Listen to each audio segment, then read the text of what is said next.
lot of you probably know Michael as a really cool guy. He's really nice, very helpful, very interesting person.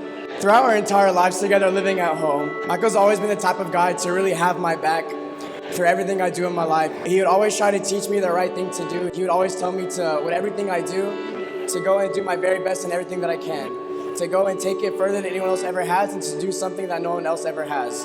And honestly, he's really showed me by example through his personality. Everything he does, he really puts his 100% effort into it. He really gives it his all. He really does everything he can. And I know that he will continue to do that with everything that he does for the rest of his life.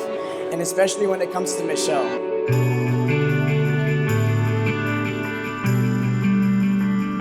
I know that Mickel is the most special person to him and that he loves her very much. And I know that he will always put her in front of him, and he will always do his best to take care of everything that he can. And so I really hope that you guys always keep Christ in the middle of your relationship and to always know that he is the way through love and that through him you can do anything you want.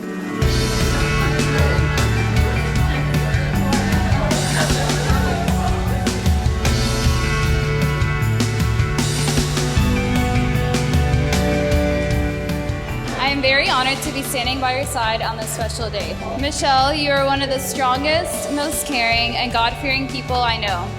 I love how generous you are and how you constantly give with such an open heart. You are beautiful inside and out. A loyal friend is not easy to come by, but in you I know I have one.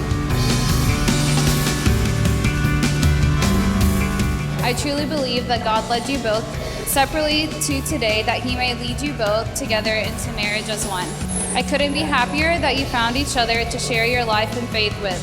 Remember to always keep God first in your lives, do all you do with love and respect, and everything else will fall into place. Cheers to the new adventures you two are about to embark on. O God, who formed man by his own hands and gave him the woman, adjoined Mickel and Mickel through the pledge of fellowship, grant them the sign of their union, so that through the bond of love they may be unified in harmony, and say unto them, my peace I give you both, my peace I leave with you both.